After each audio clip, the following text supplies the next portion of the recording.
Hey y'all, we're back. So I'm going to invite Ivan, and I am hoping he joins.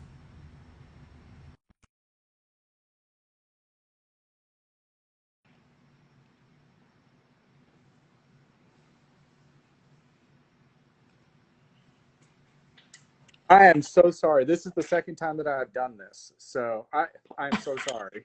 No worries. It's so confusing because if you're a desktop user, you can join, but you can't be a guest. I feel like the app is different from the desktop, and that's what messes everybody up. Yeah. So no, it's operator error on my part. So, but thank you for being patient with me. No worries. Welcome to Let's Get Live. I'm Gigi Meyer, and I have with me RomCom and Contemporary romance author Ivan Scott. Welcome, Ivan. Gigi, it is great to be here, and we had such a great time last time. You know how we talked about maybe expanding the show to a 2-hour special, that kind of thing. I'm up for anything at this point. I would love to talk longer than an hour, but Instagram gets really glitchy and draggy, and so yeah, that's what I've noticed. Yeah, they don't like it when we do that, huh? No, they do not. And then trying to download it, it doesn't download well either. Yeah. So you've been busy since last time we talked. Oh gosh, yes, yes. So the fifth book is out, A Redhead in Brooklyn, and hopefully everybody's had a chance to look at it, to read it. Hopefully everybody likes it and all that. So yeah, that has been the big focus so far, and I am just excited to have it out. So That's your fifth book, right? yep. Yep, number 5. And we'll talk about, I'm sure we'll talk about this later, but number 6 is coming out in October. So yeah, I have been very busy. Yeah. That's not too far away by the time you write it, edit, rewrites, Oh etc.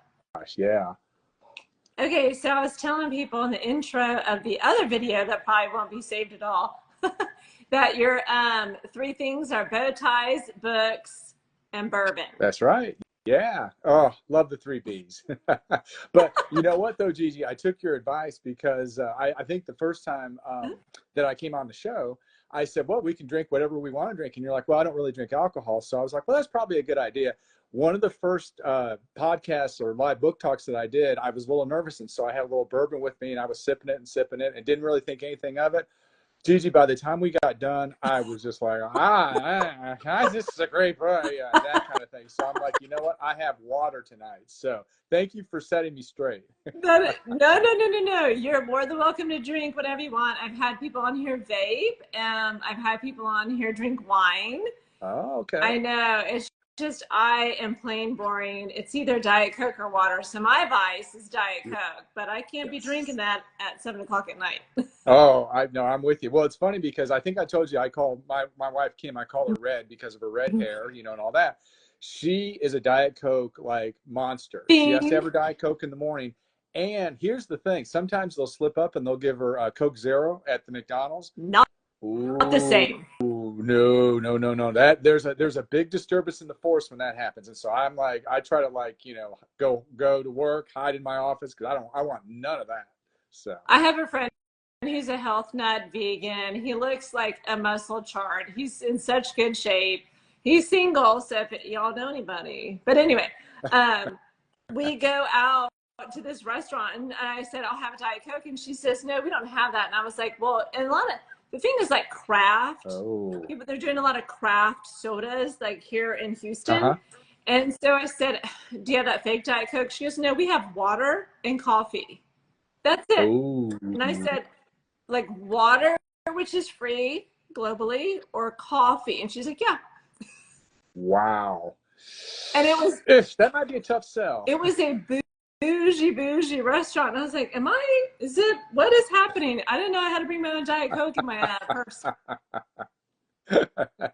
Well, it's funny because Red and I, we don't do coffee or tea much.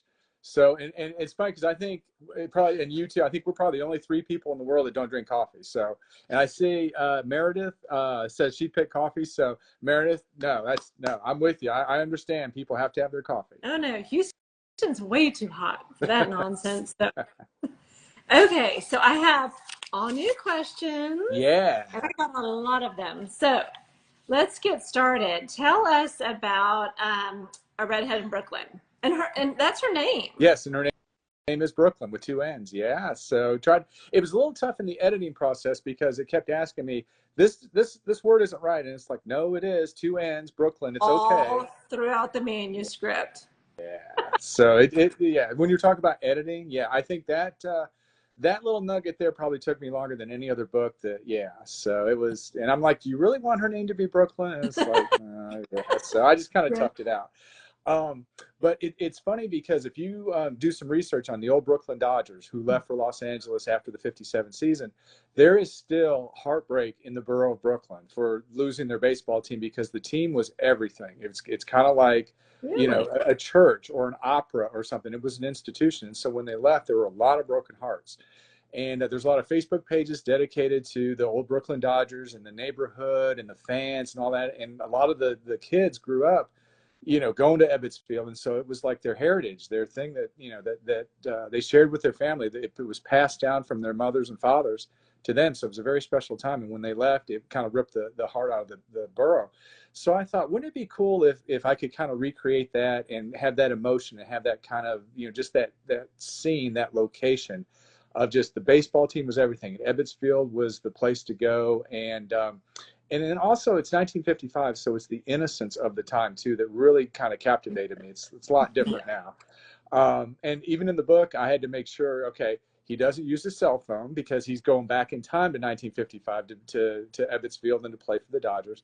So there's no, you know, internet, no cell phone, you know, no Ubers, you know, that kind of thing. So I had to keep that in mind to make sure I didn't make a mistake there. So, but I will tell you, Gigi, it was interesting because when I started writing about 1955, I got so immersed in the time period, in the clothes and in the customs and the way the cars looked and the way the streets were and the way the people dressed and all that. It was neat to I kind of felt like I was on the time travel back to 1955 as I was writing it. So it was really a cool thing to do. I would imagine it's like romance all over again. Yes, it is. And I think in this book, there's a couple of themes. There's the love of the simpler times and the more innocent times. There's the love of the baseball team. And then there's the love of Sam and Brooklyn who kind of come together. And at first, when you read it, they're adversaries, but kind of flirtatious adversaries where she's just like, look, I don't date ball players, you know, just, you know, whatever. I don't care how charming you think you are or trying. I just, you know, but it's a really cool, it was fun to write their dialogue because he would come up with something and then she'd shoot it down. And then he would kind of like get one on her and then she would get one back on him. So those two together were a lot of fun. And it was neat because I don't want to say it was an icy relationship, but as far as like romance, it was icy. There was nothing. And then finally she kind of warms up a little bit and she realizes, hey, you know, this guy, he's not a bad guy. There's something about him I really like. And so that the dialogue and getting them together was a lot of fun to write. So I think I told you this last time. My son was on a Brooklyn Dodgers team for 6 years. Oh, wow. So very cool. So that was, his coach was second generation. So what I mean by that is his dad was the coach.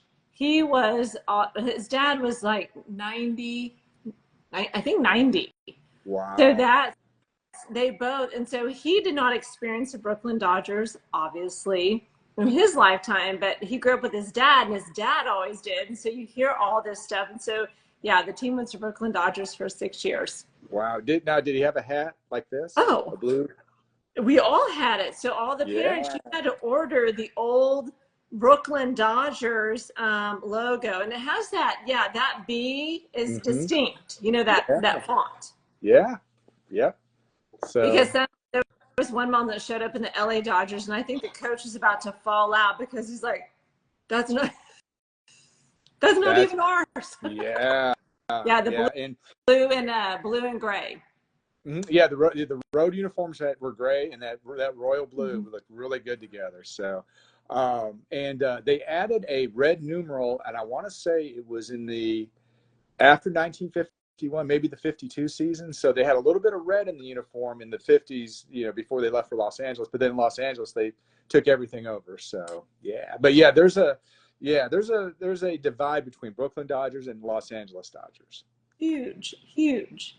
But don't you feel every time I travel back to New York, I've been to Brooklyn, Queens, the borough, I've really been to all of them except for maybe Harlem, but they're all loyal. I feel like they are just so loyal, much more than, I mean, we in Houston are loyal to the Astros, and say what you will about the Astros and the whole cheating scandal. But I feel like up there, it's totally different. It's generational. I feel like the rivalries are much more powerful. They're very strong. Yes. Yes.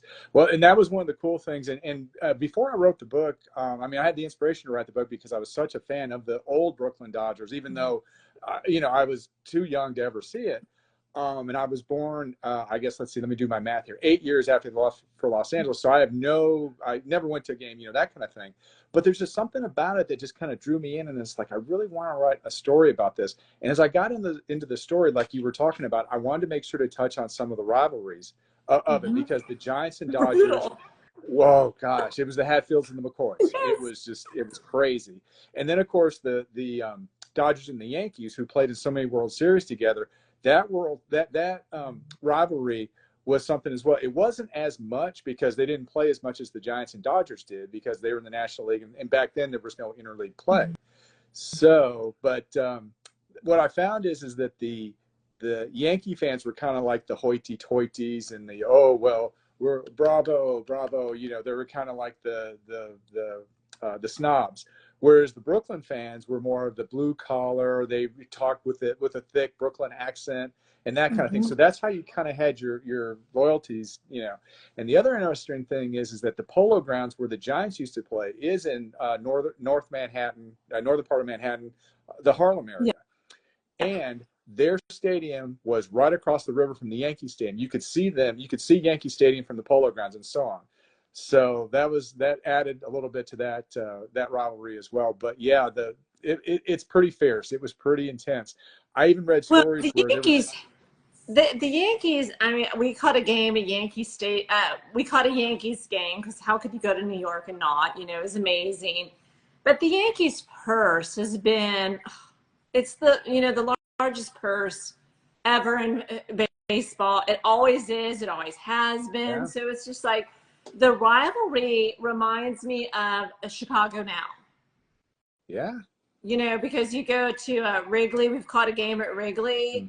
And so between the Mets and the White Sox, I mean, it is very divided, and you are very loyal. And don't be walking around. If you're wearing one, you get a lot of comments on the street. Oh, yeah.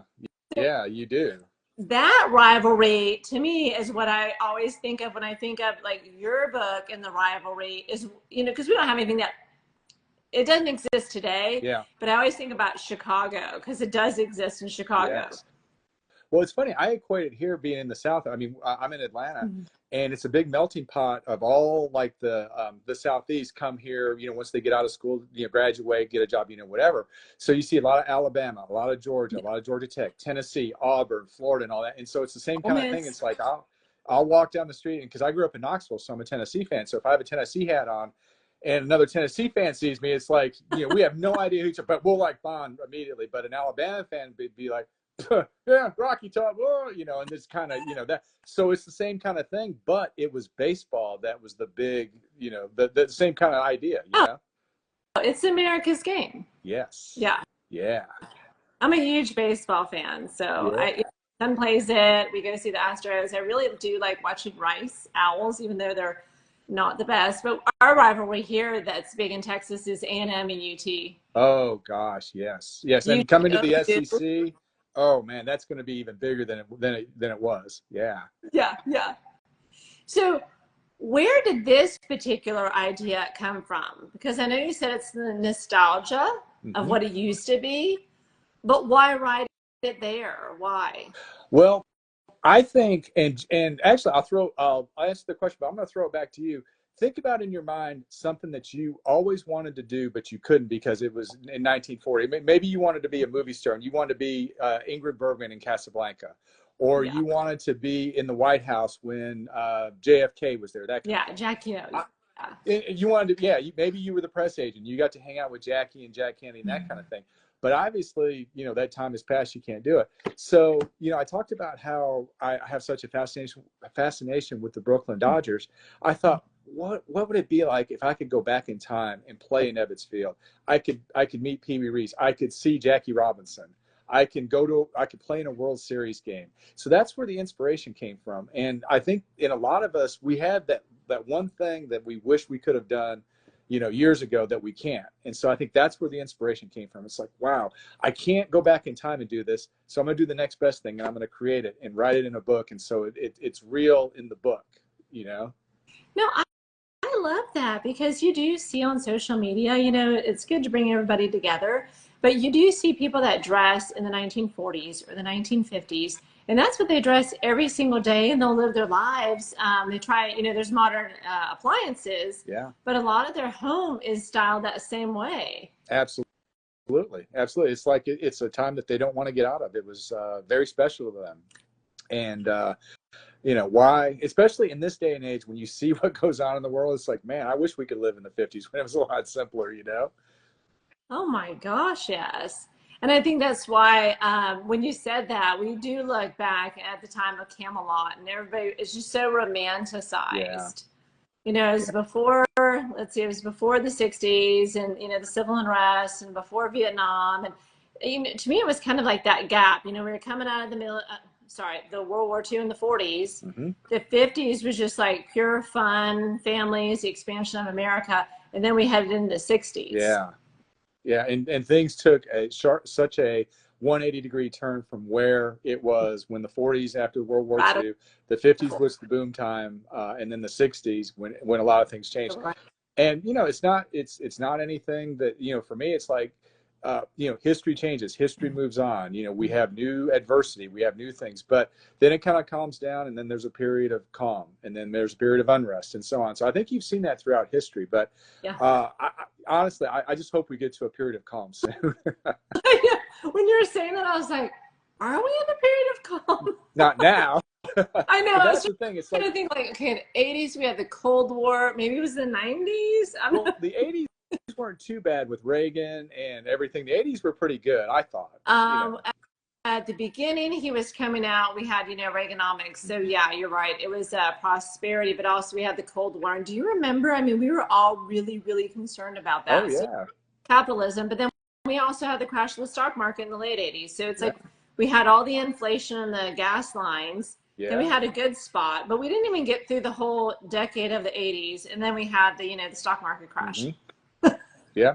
Well, at the beginning, we had the Iran, the hostages, but then Miracle on Ice, and that kind of took us into a more of a period of where, you know, we're proud to be an American, we're proud to be in the United States. Yeah.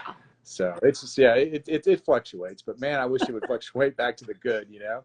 And when I wrote this book, and then like I reread it, it's kind of like my escape from the unrest of right now, and I'm back in 1955 when things were a lot simpler, you know. Sure, that's what I was just about to ask you. I mean, that's why we hold on to such nostalgic movies, because we are seeking, you know, to me, that's what being a reader and an author is. It's escapism. Yes. People do it through movies, they do it through video games, we do it through books.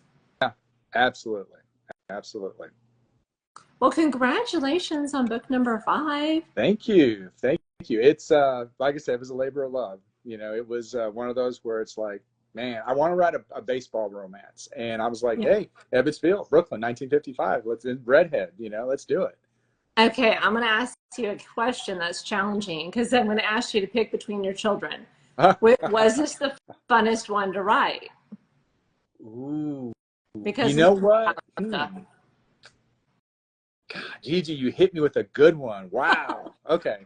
Man, you get extra credit points for doing your homework on this one, because, man, got to pick between my children here. Was this the funnest one to write? I have some that are extremely difficult, and they turn out to be my best books, but I don't favor them. Yeah. I can honestly say The Redhead Who Loves Hemingway was the most fun to write, only because there was no parameters. You could make it as crazy as, you know, they were jumping off buildings, they were being chased by the mafia, and just you could, you know, it was, I could write anything, and, you know, whatever. I think with this book, the fun part about it was I got to immerse myself in the characters more than in some of the other books, because that's my fantasy. If I could go back and play baseball with the Brooklyn Dodgers, I would do it in a minute. So I think that as far as the story goes, this was probably one of my favorites because it was a little more personal to me and a little more Affair. yeah, it was like I'm bringing to life something that I'm very passionate about inside. So yeah. Okay, so not your funnest, but maybe your love affair Yeah, book. yeah, I think so. I think so. Yeah. Man, I great love. question. Woo, I like Well, that. because each of our books, when we release them to the world, they take on a life of their own. Yeah. But when you're writing them, we have all sorts of emotions that people don't realize is when you're an author. It's just like some books I have some, like I said, I don't like as much. They're very difficult, but they may be more popular. And ones that I absolutely adore don't resonate. I'm like, what happened? Well, that's one of those where you just kind of you take your book, you pat on the head, and say, "It's okay. I know that they didn't resonate, but I still love you." Exactly. Don't pick between the book babies. Okay, so tell us, and I'll leave the spoilers up to you, how much you Ooh. want to reveal, but I know, tell us about book 6. Obviously, a Okay. redhead. Absolutely. Well, we talked about this day and age and how things are, social media, the way that we get our news. Everything is blasted out there, and that. The name of the book is The Redhead and the Fountain Pen. And the reason Oh, why I mentioned the social media aspect is the main character, Mark Dawson, has to leave Atlanta, and you'll find out later in the book why, but he has to leave Atlanta, and he comes to Blue Ridge, Georgia, to coach a girls' softball team. He's a softball coach in Atlanta. He gets exiled, if you want to call it that, and you'll find out why later. And he takes on this challenge of a small town in the Georgia mountains, and he is this coach of a softball team, and he's in a used bookstore, and he is looking through his favorite book, a used copy of his favorite book, The Great Gatsby. And he oh, finds a very good. letter in the book, and he's like, "Oh, I wonder what this is." And he doesn't think anything of it. He buys the book, takes it home, he's reading through it, and the envelope drops out.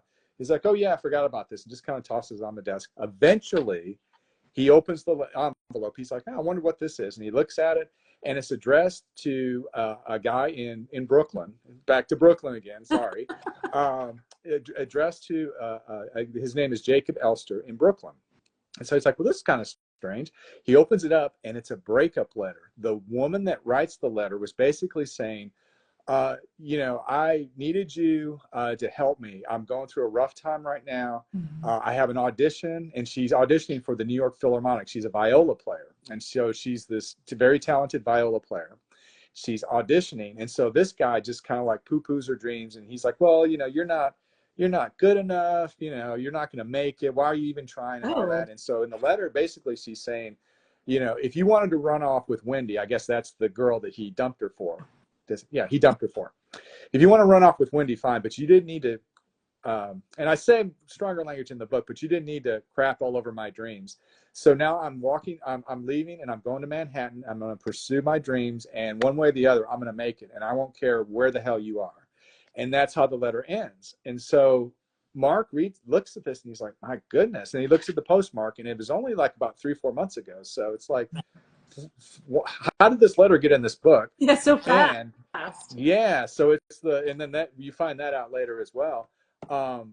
But he's like, "Well, maybe I should write to her and just say, hey, I found your letter. I apologize if I'm invading your privacy, but I just want to let you know I'm kind of going through some struggles on my own, and maybe we can bond, and maybe we can help, get each other through this." So he looks at the return address, is in the upper left-hand corner. So he writes her back. And a couple weeks go by, and he's like, maybe she moved. Maybe she never got the letter. Well, a letter appears in his mailbox. He opens the letter. He's all excited. And basically, Catherine is her name. Catherine writes back, "Look, I don't appreciate you getting into my business. I fell on my ass during the audition. My boyfriend broke up with me. I would appreciate it if you left me alone." And so Mark's just like, Oh, dang. "Ooh, okay, yeah, I probably should have just not just left that alone." So so he's kind of feeling really like, "Oh God, I'm the biggest jackass in the world." Mm-hmm. Well, a few days later, another envelope shows up in his mailbox, and it's Catherine again, and basically she's saying, I wanted to apologize for my first letter. It caught me at a bad time. I took it the wrong way. And I wanted to tell you that I really appreciate you reaching out to me. Maybe we can help each other get through it. And they decide to become pen pals. Well, as time goes on, they kind of have a thing for each other, but they're so far away. Yeah, yeah, yeah. So he's trying to, so as he's coaching his softball team and he's, giving them all the confidence and all the pregame speeches and all those things that a coach does, he's doing the same thing for her, keeping her spirits up and saying, hey, you can do this. I've got faith in you. You can make the Philharmonic, So then she goes to her audition. And I don't know, maybe I should cut it there because she goes to the audition and there's some stuff that happens. Yes, we'll cut it there. But just so you know, what you might think happens doesn't happen. And I will say that the letter writing stops. And I'll just leave it at that. And so that's the twist on the book. So you're gonna have to read the book to find out, well, how are we gonna get these two together? But here's the other thing. Back to the social media thing. I meant to mention this. So he loathes social media. He's not on Facebook. He's not on Instagram. He thinks it's just a terrible thing. Well, he not terrible, but he's like, I'm just not going to do it. It's not his thing. And fortunately, Catherine is the same way. So it's like he writes to her and says, well, I don't know. Is this the time that we start scheduling a Zoom call, or do we exchange Instagram profiles? And so he's like, I would rather just write letters because I'm not in social media. Fortunately, she's the same way. So all of their correspondence, all of their contact is handwritten letters. And it's funny because we get so used to emails in the Times New Roman font and it's on a screen somewhere. But if you could pick up a piece of paper that has handwriting on it, and that person touched the paper and they took the time to think out, and they wrote out all the stuff on the paper. Wouldn't that be cool if you could get an actual letter from somebody that you were really interested in? You see their handwriting, you see their jokes, you learn about their personality. And so what happens is he falls in love strictly by the words on a piece of paper, which is crazy because nowadays it's like, okay, I'm going to swipe, what was it, Tinder, where you swipe the profile if you like it or something. All the apps are swipe left or right. Yeah, so I just thought, wouldn't it be cool if you had people that fell in love with each other, not by, circumstances like we see today? What if we went back old school? Like, for instance, the movie The Shop Around the Corner with Cary Grant, where the lovers exchanged letters. And so I was like, wouldn't it be cool if they fell in love just by their letters to each other? So that's where the premise of the book comes from. And so hopefully it'll be kind of a breath of fresh air as far as, hey, they don't meet on Instagram. They meet the old-fashioned way like people used to meet. So that's the premise behind the book. I love that. That is so genius. Are you going to, in the formatting, actually have it in letter style so the reader can read the letters too? I've thought about that, and I just wonder, and I'm gonna have to do some research, but I was just wondering, will people, will they, what's the word I'm looking for here? Discard that because it's not in a font that they could read, that kind of thing. I did use, when they write letters to each other, I did use italics, but there are letter writing fonts that I can use. So Gigi, that's a great suggestion. I wonder if you get a font that's not too hard to read, maybe that's the way I go, Well, I've seen it done, and I will have to go back and figure out the book that had it. But I've only seen it done once, and they were doing letter writing. No, you know what it was? It was journaling. And so what they did was, it was a journal entry, and it was Colleen Hoover. Uh-huh. I'll have to figure out the book. I'll DM it to you. However, the entries were, at the top, the date, dear diary, I don't even know why I'm writing in this thing, da-da-da-da. So some of the entries are, sure, this is so stupid, why am I doing it? And then you see the progression, the entries get longer and longer and longer. And so I like it because you feel like you're a part of it. You can relate. And, people love journaling or hate. There doesn't seem to be any middle ground. Yeah. But if you're talking about the romance of letter writing and them falling in love, it would be really cool. I mean, this person had it formatted. We have our normal formatting, but they formatted the letter. That's so cool. With date and all that in there. I might have to think about that. The one thing that would be the challenge is making sure that you get the dates right, because it's like if I write June, let's say June 25th was her letter. And then she's like, well, it's been a couple weeks since I've written. And then the date is like June 30th. And it's like, oh, shoot, you know, I got to time. You got homework to do. Yes. If you can figure out how to keep those straight, then yeah. But I love the idea of that, though. That, I don't know, maybe I might try that, you know? Timelines are really hard. And I know this is not, guys, don't ever do it my way. I literally take a piece of paper and I will have it this way, and I will write my timeline like we did in grade school. Hey, whatever works. You can't remember it all, and then you realize, like, okay, it may say the date, but in the narrative I wrote 2 days went by, but it's really been 3. Yeah. And if you don't catch that in editing, your reader will catch it. And then you're in big trouble when that happens. I'm gonna say, but no, that's a great idea. I'm gonna find it because it's in my Kindle, I think, with my other like $800.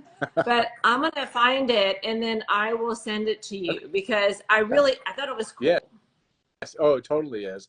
And I've kind of played around a little bit. There's fonts that aren't too hard on the eye that you can use that are like handwriting fonts, but it would be cool because I think it would personalize. It's like, I know this is Mark's handwriting, so he's writing this letter. And I've always, the other thing that I thought about with this book is what would it be like to, like, if you were at a used book sale or something like that and you found somebody's personal journal? Wouldn't it be cool to like open it up and like live the life, not live the life, but read the life of that person? And it's like, oh, you know, she, you know, met this guy and they ended up falling in love, you know, that kind of thing. And that, you know, I try to sprinkle some of that into this book as well. It's kind of like you're got a sneak preview into these people's lives, you know? So I'll give you even more of an example. You know, my mom passed away and we are been cleaning out that house, you know, 30-something plus years. And I mean, they kept everything, but we came across this old, like old metal box. I don't think you've ever seen, like, I was like, what is this metal box? I'm one of 4 girls. None of us were like, what is this box? Open it up. My dad was writing love letters to my mom. It's their correspondence back. Wow. I know, and none of us had seen it. We didn't know they existed. And I don't even know why my mom, she was not a very secretive or, you know, private. I don't know why. And so we've been having fun just reading. You know, they were 19, 20, and 19 and 23. Wow. And you're reading parents falling in love. That is so cool. Yeah. Wow. Oh gosh. Yeah, that one's gonna stay with me for a while. Wow, that is so cool. I don't have words. Well, you know what's funny is I did for when Red and I, when we had our first Valentine's, I printed out the first emails that we sent to each other after we met each other and that kind of thing. So I've got that in a book. But it goes back to what we were talking about. I would rather, I mean, yeah, that part's fine, and the emails and it's all print out, that's fine. But the actual love letter with the handwriting and the envelopes and the paper, it's like, wow, that's the good stuff. Oh, you know? Yeah. And do you remember back then they used to spray them with fragrance? Yes, with perfume. Yeah, with scents. The other thing I wanted to ask you about that is some of the envelopes, do they have like the red and the blue on? Remember the airmail envelopes? They used to postmark, because it's like a little circle and then it has the 3 squiggly lines. Okay. Yeah. And it's like that, not, I don't want to say parchment paper, but you know, the quality was so much nicer. It was very delicate and you're like, this would be destroyed in the mail today. Oh, totally would. Yeah. Totally would. Yeah. Well, it's funny because in the fountain pen book, Catherine talks about how when she gets a really nice piece of paper and the nib, I love fountain pens. That's partially where it came from. I don't know if you could see that, you know, but she talks about the nib of the pen on a big, nice, thick piece of paper and how it sounds. So back in the day, I'm sure it was fountain pens on the paper that you're talking about that your father probably used to write to your mother. So I can kind of hear the sound in my head. Because my mom did calligraphy. She calligraphied all my wedding invitations, 300. Wow. And so it was that black fountain pen. And then there's a certain like swoosh to it. Yes. A certain light scraping. Yeah. I can play it in my head, and I love the sound, and that's where Catherine gets it from, from the author, the sound of just kind of the way that it scrapes against the paper. Yeah, it's like brushstrokes. Yes. We went super nerdy, didn't Oh, we? yes, I am there. I should put my nerd hat on because or I've got a friend of mine that I always say, because she likes to go to museums. I like museums and stuff like that. But whenever she talks about that, I always go, doop, doop, doop, nerd alert, nerd alert, nerd alert. It's But so I'm the true. same way. So yeah. Oh, that's good stuff. So switching gears, I'm going to get into like the mechanics of it. This will be your sixth book. Uh-huh. What has changed in your writing style? What are you doing better? What are you more efficient at? There's a lot of new authors. Sometimes, in a sea of new authors, well, heck, in a sea of regular authors, we don't get the response or the reach, or we put a book out and it's not well received, or we just don't. And so people want to throw in the towel. So, how do they keep going? How has your style changed? Take us on that journey. Sure. I think it's one of those where you either have it or you don't, as far as wanting to write a book. Not the talent that you either have or you don't, but it's the passion that you either have it or you don't. Because I've talked to millions of people, it seems like, oh yeah, I'm writing a book, I want to write a book. And then you get with them 6 months later or 3 months later or whatever, and it's like, oh well, I really just haven't had time and all that. And something stuck into my head, and I forget where I read this, but it was, if you want to be an author, sooner or later the book is going to let you know if you're going to be an author or not. And the explanation behind that is that if you are not really an author, you're going to fizzle out and say, you know what, I don't want to do this, or I don't have time to do this. But when you are an author, when you're a writer, when you want to create books, it is a passion inside. It's like a drug. It's like something. It's like air. It's like I have to breathe. I have to eat. I have to drink water. It's like I have to write. And I think when you get to that point, it's like, okay, I'm on. It's like the Sun Tzu saying, "I'm on death ground. I can't go backwards. I have to keep going forward." And that's something I've always believed in. It's like it's a passion of mine. I'm just going to do it, do it, do it. And whether people like it or not, I hope that they do. And I hope that my books touch lives and they kind of inspire people. But it's like, I'm just going to keep writing until I can't anymore. I think that and I get this way too, and I'm sure you do, all writers do. There's times where I'll write something and I'm just like, this is just awful. I'm such a sham. I'm such a fraud. Oh, yeah. And it just happens, and you just got to look at it and say, okay, I had a bad day. Tomorrow's going to be a better day, And Hemingway once said that he writes 91 pages for one good page. Everything else is just crap. 91 pages of crap for one good page. And so we can't get too down on ourselves as far as writers go. And the writers that are listening now, don't ever throw in the towel. If the passion is within you, it won't let you quit. It's like if you go, it's, if you go a couple days without writing, something inside is going to say, hey, you got to write today. Come on, you got to write today. And you'll start doing it again. So I think either you have the passion to do it or you don't. And it's okay if you don't. But if you do, then go for it. Go for it. As far as the question that you asked about me, what's gotten better? I think that I've had to work a lot harder at it because I care more about it. It's like after the first couple books, it's like, yeah, I love this. I want to do this. And now I'm starting to think, okay, if this is something that you want to do, third book, fourth book, fifth book, 10th book, whatever, you got to really knock it out of the park every time. You got to bring your A game every time. And when you don't bring your A game, that's fine. Throw away the pages that are crap and then start writing and start getting everything to where that you need it to be, where you're going to inspire somebody, where somebody's going to swoon, somebody's going to want to read that book again. As far as technical goes, I have kind of tried to eliminate as many words as I can. It's like when I go to describe something, if I can describe something in 5 words instead of 10, then I will do it, because I think that it makes the story flow, gives more of a punch, and then the reader can kind of see, okay, we're going here, we're going here, we're going here, and you move the reader along too. So I think technically that's one of the things. If I look back at my first book compared to this book, not that the first book was bad, but it's like these books are a little less wordy. So I think that's something that has changed as I've gone along, and I've been conscious of. Another couple things is formatting and cover art, because I've had to do all of that. It's become easier, thank goodness, the more that I've done it, because it was so hard. And that part has gotten easier. I wish the writing has gotten easier, and I wish that the creativity has gotten easier. But I can say that the cover art and the formatting has gotten easier. Not because I'm smart or smarter or anything. It's just because I've done it, and it's like, okay, I know to do this. Okay, now what happened when this messed up? Oh, okay, now I know what I did, and then I can fix it quicker. So I think those things are the things that have changed. I love your covers. Oh, thank you. Thank you. I mean, they fit your brand so well. Thank you. I really appreciate that. I didn't know anything about Photoshop. And again, to the writers that are listening to this, especially the indie writers, don't think that you can't do anything. Don't think that you can't create a cover. Don't think that you can't format.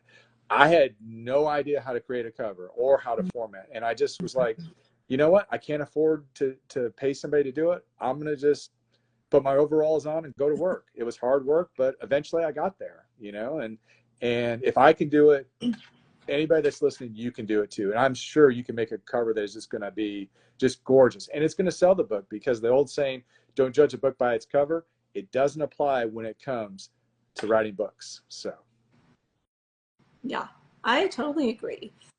I want to go back to something you had said about structurally. You said you're going with shorter sentences. And I find that really interesting because I am a very wordy author, and I'm finding that the more books I put out, like the more wordy they get. And I'm just like, what is happening? But I like where you're strategically shortening them to keep up the tension and the pacing of the book. Yeah, and I learned that from Hemingway, who his first job, he wasn't a novelist. He didn't start off as a novelist. He started off as a newspaper reporter at the Kansas City Star, and they taught him how to make your sentences shorter but pack more punch and not as wordy. And so it's like, man, we're getting into this story, boom, boom, boom, boom, boom, and so on. And so I think that's where I got it from. There's an app, and fortunately it's a free app that I use. It's called the Hemingway Editor. And you can take and copy and paste your manuscript. And I just do it. If you pay for it, you can paste the whole manuscript. But of course, I have no budget for that. So if I paste a chapter at a time, and it's free. But it'll highlight, okay, you don't need this word. This word's excessive. A lot of adverbs too, because Hemingway, didn't use a lot of adverbs, and so it would take those adverbs out, and it kind of makes your story flow a little bit better. So that's been a big help to me, and I'd be happy to share that with you and with anybody else that's listening, because it's a free app and it's been a big help to me. And it's called Hemingway Editor. Oh, and it might be just or maybe it's just the Hemingway app or Hemingway. I think it's the Hemingway app, but I'll send it to you, and then that way you can put it on, so all of the people that are watching, if it'll help them, then absolutely, because it's been a huge help to me. I use that, Grammarly, and Pro Writing Aid, the free versions. And that takes, a lot of, there's one sentence that always wants to put in, so-and-so went to the market and then went and got a car or bought a car, whatever. I always take out the and, because it's like, I went to the market, then went and bought a car. So I took out the word and so it's little things like that over time. You take out so many words, and it's like, it really helps the sentences flow a little bit better.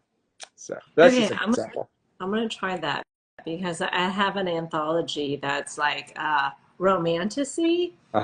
And I've written fantasy before. It is unpublished. And so this is kind of my entryway into like romantasy.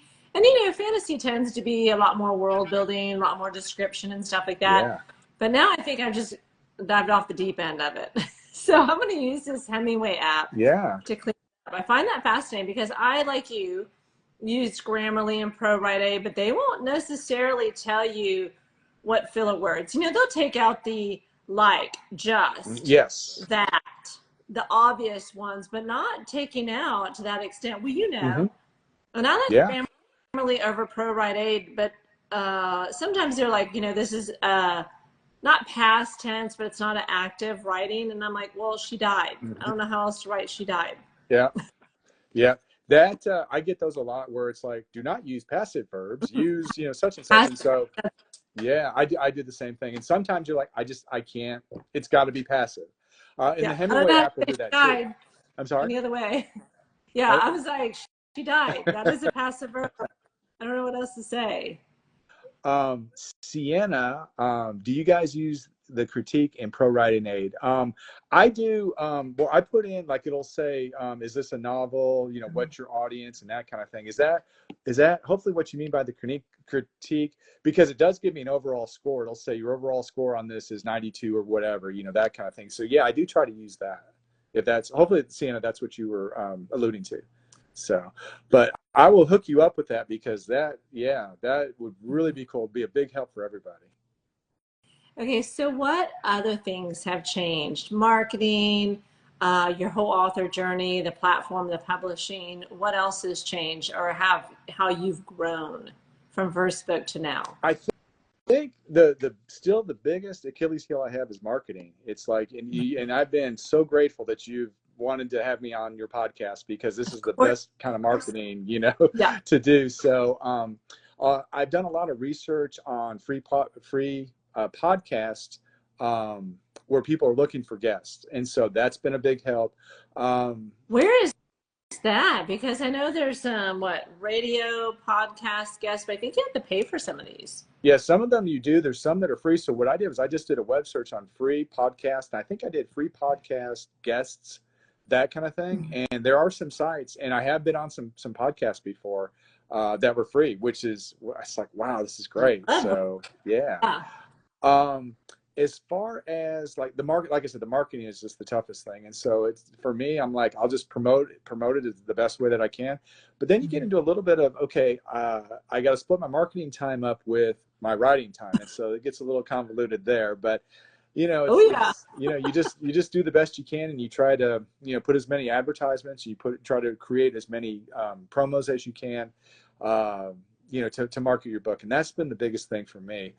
Trying to think, as far as the writing journey goes, I can say that, you know, obviously being on your show, being on some other podcasts, and I'm seeing, you know, all the people that are coming in, you know, to the show, what a wonderful experience. I mean, you know, when I was writing my book before all like the internet and all this craze and all that happened, it's like, wow, I feel like I'm the only person that's writing a book. And it's like, no, there are millions of people that are sitting in your spot right now. So it is so cool to exchange stories, to exchange strategies, to say, hey, you know, this happened to me. What did you do? And it's like, oh yeah, you know, those kind of things.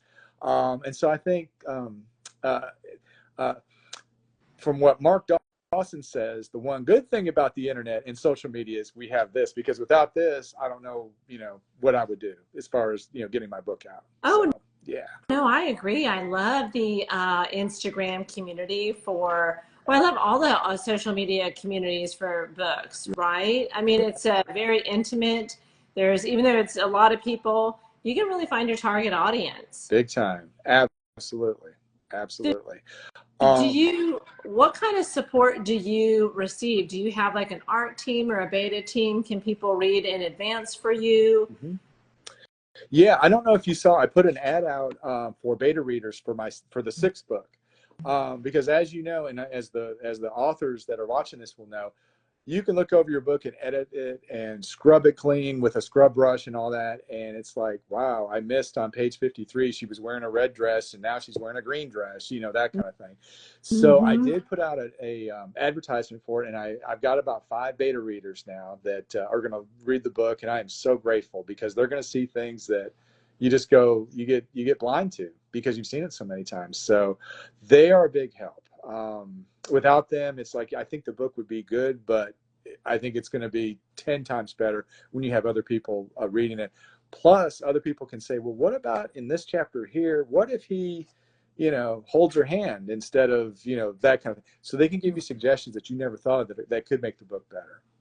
So. Oh, I completely agree. I have a team, because I have my brain trust, which is 5 ladies, and they'll be just like, ugh, I don't even like where you're going with this. And so I have a book in process, and she's like, this is giving me the real ick factor. Oh. Good. Okay. So let me rewrite all that. You know, I want brutal honesty. Yeah. So yeah. Well, this is one of those, no, I was just going to say, Gigi, this is one of those places where you really have to have thick skin, because it's like they're going to tear it to shreds, and you're going to be like, you know what? Thank you, because I'd rather you guys tear it to shreds than see a 1-star review on Yahoo, on Amazon, where somebody's torn it to shreds. So yeah, put on that thick skin and fire away. Yeah. Yeah, I had to, she sent it to me, I guess it was Friday, and I had to take the weekend to be like, what do I do with this now? I can't scrub it. I can't scrap it. And so I had to reach back out to her. I'm like, I don't even know how to fix this. Like, how did I get here? Where do I go? Yep. So and so we talked through it. Because she says, this is your messiest book that you've ever written. I'm like, oh, Wow. how do I fix the messiest book I've ever written? Yeah. Well, but you know what? You look at it and it's like, well, with me, it's kind of like, okay, yeah, this sucks. I just got my butt kicked and all that, but I'm going to wake up tomorrow. The pain's going to be gone and I'm going to start fresh. And so, a lot of us, when we write, it's like we have to have that attitude. It's like, yeah, today was a crappy day. I'm terrible. But you wake up tomorrow and you're like, you know what? I'm going to ace this thing. No problem. Let's go. Come on, let's get to work. So, Yeah, I agree. Because I said, I don't think that, I was like, I don't remember a book giving me so much trouble. And she's like, oh, yeah, you had another one. And she went through where, oh, okay. So, Gigi, your no, but children. I do appreciate that, though. And so I'm going to share that if you want more beta readers. Do you also have an ARC team or advanced readers that you send it out to ahead of time for The self-promotion? I have a couple of people that I do send it to early. As far as the art team goes, it's just me. So if you don't like the cover, it's like, okay, I'm the only guy. I can't throw the blame on anybody. It's on me because I'm the art team.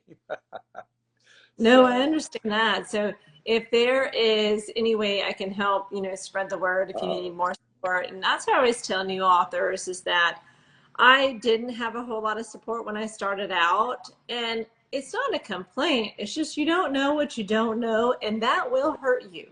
yes, Cost you in absolutely.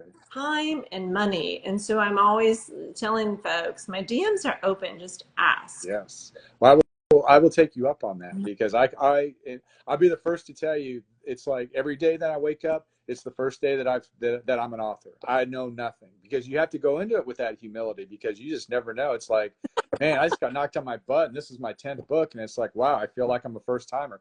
So I always say to myself, okay, you got to be humble and you got to be grateful and you got to be thankful because you just never know. You got to go into this very humble because that's the best way to do it. And before we run out of time, did you want me to? I've got a couple of. I was going to read a couple paragraphs if you want to. If we had time. Heck yes. Go for Okay. it. Go ahead. Okay. So the first one is I'm going to make sure I don't tell you the wrong names because my head was in my sixth book. So it's Sam Murdoch and Brooklyn Kelly are the two who are falling in love. They just don't know it yet. So they run into each other outside of Ebbetsfield, and they kind of, how when you're on a street somewhere and you move to the side and the other person moves to the side and you're trying to get out of their way and they do it. So finally he's like, oh, let's dance. And she goes, look, Fred Astaire, I don't have time for this. I need to go. And then she kind of skirts around him. So that's already kind of established that it's Fred Astaire. So let's see here. Okay, so first day that he's playing, he's taking batting practice and he sees her in the stands. And so he finishes and he walks over and he talks to her. So he says, okay, Sam looked out to the face matching the voice, then squinted. As he groped for something to say, the woman smiled. How's it going, Fred? Did you see Benny Goodman hanging around the batting cage? She joked. Ah, Ginger Rogers, we meet again. Which one? And she's looking after a group of kids that the Brooklyn Dodgers bring to the games. They're underprivileged kids, and so she's kind of watching them. So he says, which one of these kids are yours? And she says, all of them. Sam reached for the next item to sign as he scribbled his name on it. He looked to see if there was a ring on her finger, but white gloves covered her hands. You and your husband must have a huge house. I'm not married, she responded. Sam smiled. This is a program the Dodgers offer to underprivileged children. I'm filling in for the girl who usually escorts them around the stadium today since she called in sick. So this makes 3 times we've seen each other, Sam told her. Well, you know what they say about 3 times in baseball, she said. Her comment wobbled him, but he masked it with a smile. 3 strikes and 3 outs. That's not what I was hoping for. He's thinking to himself. And then he says, what do you do for the Dodgers when you're not watching the kids? I'm a statistician. Anytime anyone needs to know a batting average, how many fastballs a pitcher throws or how many runners are left in scoring position, they ask me. Impressive. By the way, I didn't get a chance to introduce myself earlier. I'm Sam Murdoch. I know. You do? Yeah. I completed your bio so the press knows who the new guy is. He reached for a ball behind a wall of hands and signed it. So, what did you learn about me? She flashed a wry grin. You're 6'3", have brown eyes, brown hair, and are right-handed. What's my favorite beverage? Sam joked. Working on it, she replied with a smile. So, what else did you find out about me? Today's your first game. Don't wet your pants when they start throwing at your head. And then he thinks to himself, great, even the girl who does the stats knows what's coming. Thanks for the warning. Do you have a name, or should I call you Ginger? Judging by your hair, I'm sure you've heard that before. She giggled. Brooklyn Kelly. Brooklyn Kelly? He asked with a slight turn of his head. Well, you can call me Kiowa Island Sam, because he's from Kiowa Island, South Carolina. Brooklyn is my name. Kelly's my last name. She shook her head. I've heard them all before, Mr. Murdoch. Sorry, I was trying to be charming. Needs work, she quipped as she folded her arms across her chest. So that was the end of their first, so basically he's trying to like be flirty and charming, and she's just like, I'm not having any of this. Oh, she's not having none of it. That is such a cute passage. There's some funny parts in there. Yes. And you're a baseball girl, you're a baseball woman, so you understand a lot of this. So yeah, 3 strikes you're out. 3 strikes and you're out, 3 outs. Okay, so fast forward into the book, things are starting to loosen up a little bit. They're going on dates together, very innocent dates. They're going to like the botanical garden. They're going to, just very innocent things. They go to Coney Island, one of their first times. So it's very innocent. So they're walking back to her house. Her house is just a block away from Ebbets Field. So it's the evening time. It's kind of dark. And so as they're walking, they're telling stories. And so as they get to the intersection of Bedford Avenue and Sullivan Place, Sam saw the car coming down the street with a green light. It wasn't going to stop, so he waited at the curb. However, Brooklyn never saw the car and continued looking back at him as she spoke. Things moved in slow motion as Sam saw the car, where Brooklyn was, and what was about to happen. Instinctively, he jumped into the street, reached out, and grabbed her, then jumped them out of the way. The car swerved and honked its horn as it continued speeding by. She was in his arms now, too scared to speak. Sam could feel her heart thumping as he held her, the look of stunned fear on her face. They gazed into each other's eyes as the moment of fear drifted into a moment of passion. They weren't sure what was about to happen next, but whatever it was, they welcomed it. I guess I've stepped up my game from the Wonder Wheel, he said with a smile. Yeah, Brooklyn responded in her soft voice. You have a thing for protecting me. As they looked at each other, Sam felt Brooklyn trembling. Are you okay? She snapped out of it. Her voice was back to being strong and ready to banter. Of course. I've never been better. You're shaking. Brooklyn looked away, then released. I'm cold. But it's August. Brooklyn glared at him and shot back. I said I'm cold. Sam smiled, then released her. Am I going to have to hold your hand every time we cross the street? He asked, flirting more than admonishing. Looking into his huge brown eyes, her voice lost its sass. I guess so. They smiled at each other, then Sam extended his hand. Brooklyn looked at it. It's okay. I won't tell anyone. Brooklyn smiled, then looked at his hand again. She reached for it, and their fingers interlocked. As they walked down the sidewalk, she told him, Don't get any ideas, Fred. This is a one-time moment of weakness. Sam grinned. Do me a huge favor, will you, Ginger? What? She asked, looking over to him. For once in your life, could you just shut the hell up and enjoy the moment? Brooke was about to speak, but nothing came out of her mouth. Sam stopped her. Don't speak. Words would only ruin a moment we'll both think about long after tonight. As they walked to her house, their hands never released. From time to time, they gazed at each other with an amorous smile. So. That is so sweet. I love your writing style. Thank you so much. I appreciate that.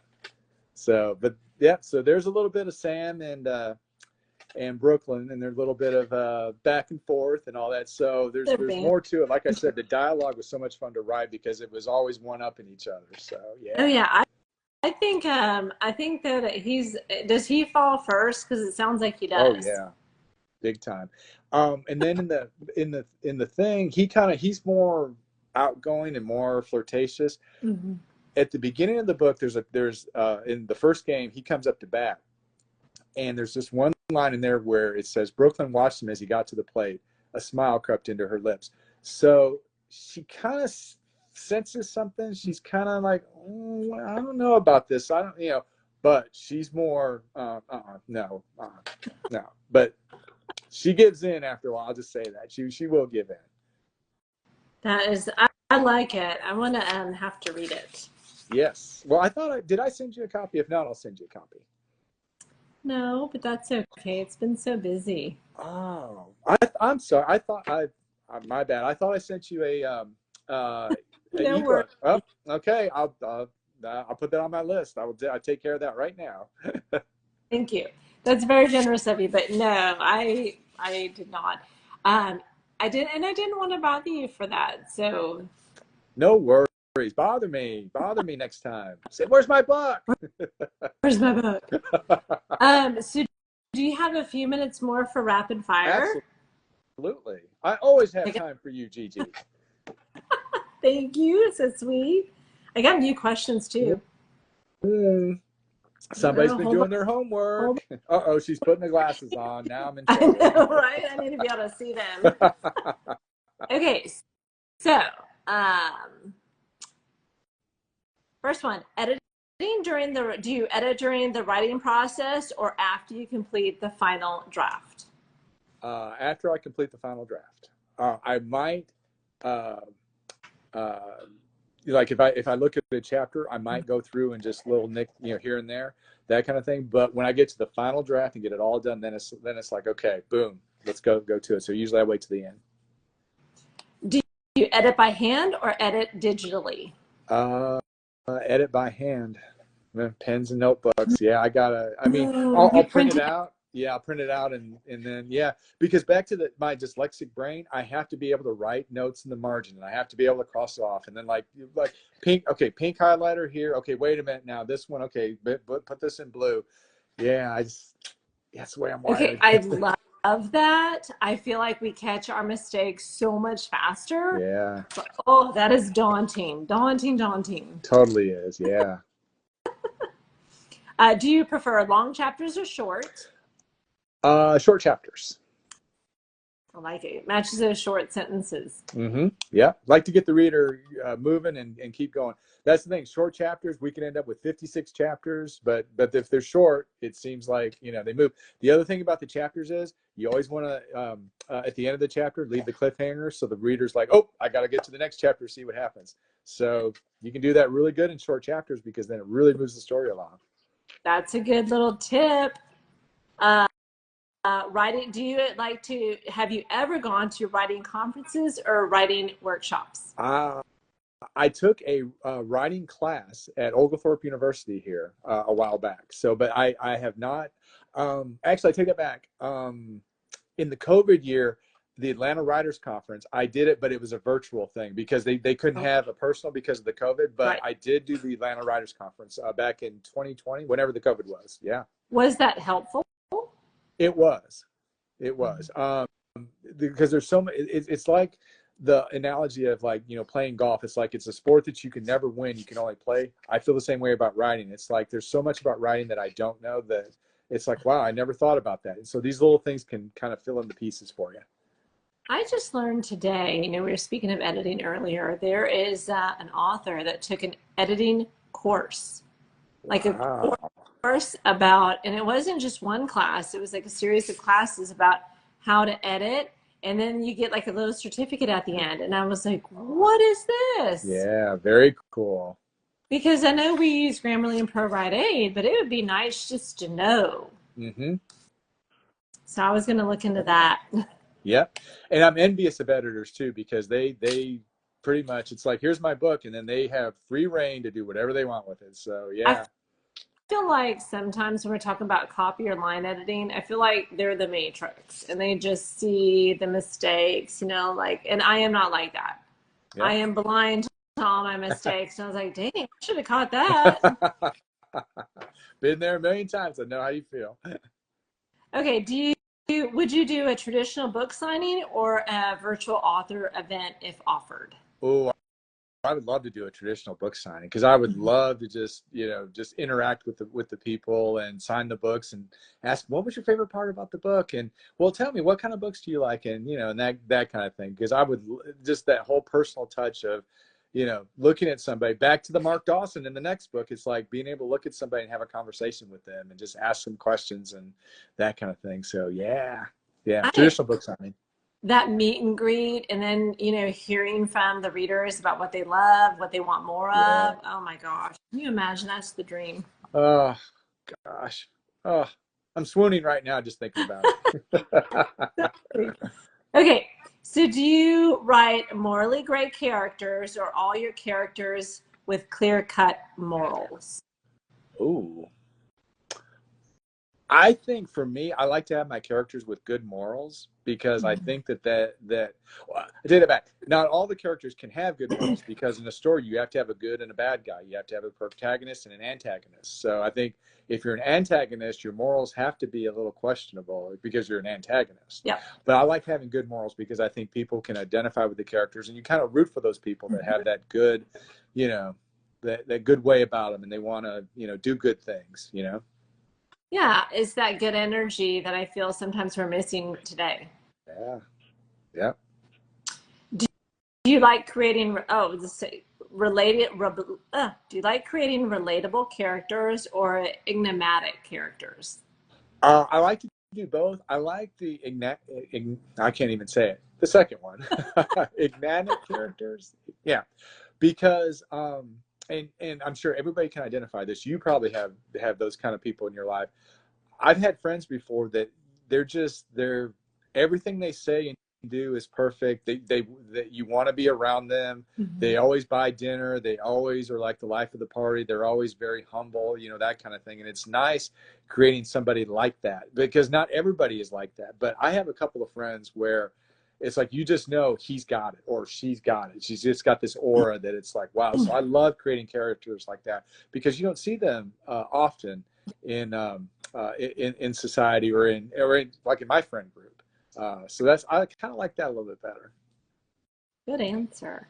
Do you like characters with tragic flaws or hidden strengths? Ooh, wow, great question.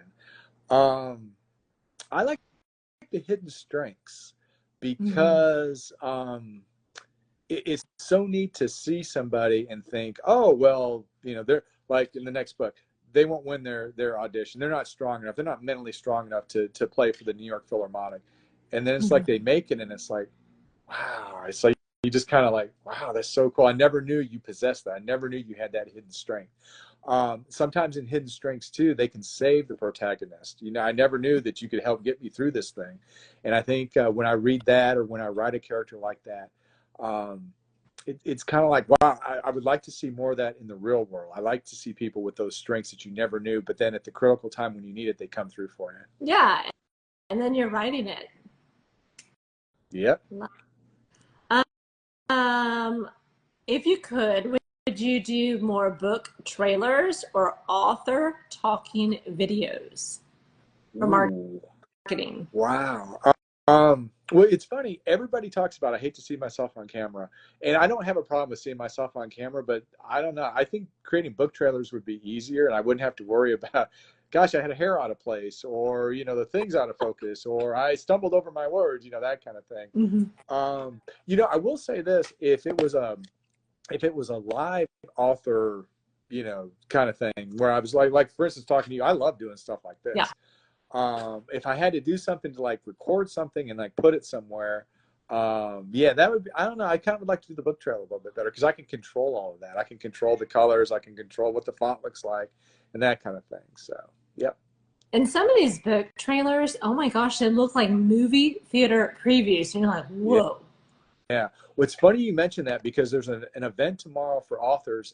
It's called hashtag Joy Pit and it's on Twitter. Mhm. And what it is it's books that have happy endings, inspirational endings, that kind of thing. And so you do a pitch you can do 3 pitches, and the event is 12 hours. You can do 3 pitches.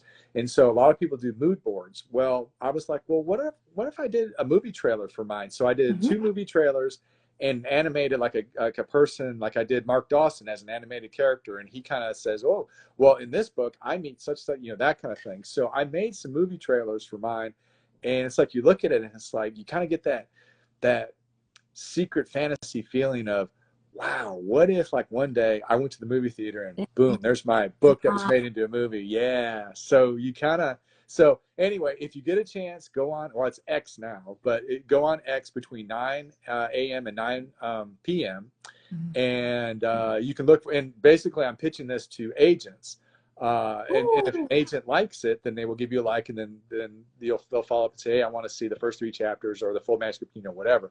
So I'm just hoping somebody will like it. But back to what you were saying, I made movie trailers for them, and it's so cool to do that.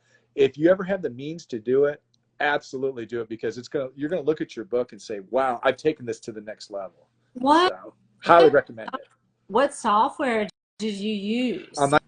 I used Adobe Premiere. Because in my full-time job, I do video work and all, and like I do videos and voiceovers, you know, that kind of thing. So I've got software on my home computer, and I just, you know, created it from that. So, and if you ever need a trailer, I'm doing a special 100% off for my writing friends. So I think you fall into that. So, I mean, 100%, I can't do any better than that. So, oh, thank you so much. So yeah, but I highly recommend it. If you can ever do a movie trailer for your book, do it, because the book is going to take on a life of its own. Oh, I would love to. Okay, last question. Would you prefer to win literary awards or have author speaking live engagements, like on a stage? Ooh, wow. I think for me, I would rather do the author talks on the stage, because I get really, not that I've won a lot of awards, but I get really kind of shy, and I kind of get like, well, yeah, I got the award, but it was so-and-so that helped me with this. And it was, you know, this person that helped me with this and all. And so it's like, you should be giving the award to everybody. So I would rather do the author talk, and kind of like interacting with the crowd and kind of bonding with the crowd a little bit more than being the center of attention. So I think that would be really fun. Yes. You know, like, I mean, Oprah doesn't have her show anymore, but let's be honest, haven't we all pretended that we're interviewed for like a morning show or like a Oprah Winfrey? Yeah. Hey, okay, I'll do you one better. Have you ever had this fantasy of a private airplane picks you up at what would be in Houston, Hobby Airport, picks you up, flies you to New York. You spend the night in a posh hotel. A limousine picks you up the next morning and takes you to the Today Show, so they can ask you questions about your New York Times best-selling book, which is just about to be ready to be made into a movie too. So tell us about, you know, have you ever had that fantasy? Because I have it all the time. No, but I think I'm going to have to do some meditation and visualization with that now. Thank you. Man, I tell you, I don't think it's ever going to happen, but you know, they can never take the fantasy away from you. But yeah, I have that all the time, you know, and actually we'll ask the people that are watching. It's like, guys, do you ever have that fantasy? Do you ever have the fantasy that boom, you're sitting on the big couch on the Today Show or Good Morning America? Robin Roberts is, or well, Diane Sawyer is not there anymore, but Robin Roberts is interviewing you on, you know, and you know, limousine comes and picks you up, and you know, and then probably takes you to a press tour afterwards and all that. So yeah, that's a good fantasy to have. Okay, I'm gonna add that one to my list. I'm gonna do that. It has been the fastest hour and a half that ever goes by quick. Me and you can talk forever. Yes, that's what we have decided. Yes, we can. So again, we got a petition on Instagram to do 2 hours instead of 1. I know. For sure. So we will, I'm trying to think, you said October is when the next one comes out.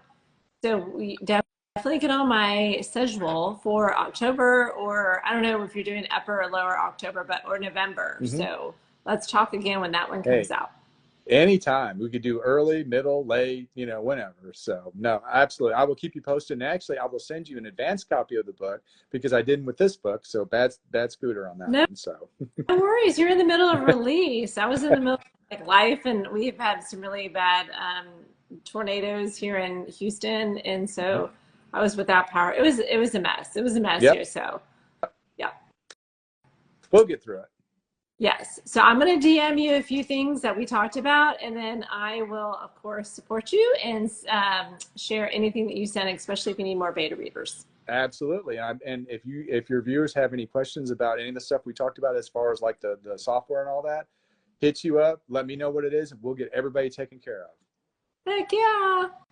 Okay, it's so good to talk to you, Ivan, and you take care. Have a wonderful summer. Sounds good. Gigi, thank you so much, and I hope you have a great summer. Look forward to talking to you in October. Thank All right. you. Ciao for now. Take care. Bye-bye.